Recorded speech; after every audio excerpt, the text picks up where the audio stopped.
11-terci su odlučili polufinalistu kupa u susretu između Širokog Brijega i Zrinskog.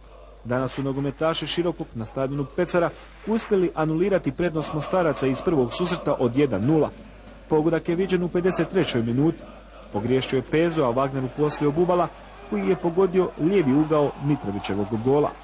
Kako je rezultat nakon 180 minuta glasio 1:1, pristupilo se izvođenju kaznenih udaraca, gdje su više sreće imali gostujući igrači, iako su se za ovakav epilog više pripremali igrači Širokog Brijega. Sa bijele tačke nisu bili precizni kod Širokog Wagner, Jurić i Šilić, što je na kraju Zrinskom donijelo plasman u polufinale Kupa Bosne i Hercegovine.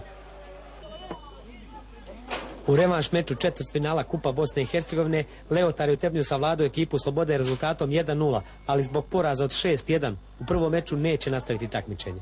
Prvu šansu Leotar imao u 28. minuti, kada je poslije centaršuta Šešlije Prelo šutirao glavom, ali je golman gostiju Jović dobro intervenisao. Minut kasnije Prodanović je srušio Dinčića u 16. a isti igrač bio je siguran izvođač najstrože kazne. Pred kraj prvog poluvremena Šešlje je mogao da poveća vodstvo, ali je njegov lob udarac sa gol linije skinuo štoper gostiju Omić. U drugom poluvremenu igrači Leotar imali su blagu terensku inicijativu, ali rezultat do kraja utakmice nije promijenjen. Posuše je i u drugoj utakmici četvrtfinala Kupa Bosne i Hercegovine savladalo Laktaše. Ovaj put u Laktašima rezultat je bio 3:1. Poslije prvog poluvremena koje je završeno bez golova u 47. minutu, Kordić je izašao sam ispred domaćeg golmana i pogodio za 0:1. U 68. minutu rezultat je na 1:1 izjednačio Nenad Studon. Samo minut je trajala radost Laktašana i nada da mogu dostići i prestići rezultat iz prve utakmice.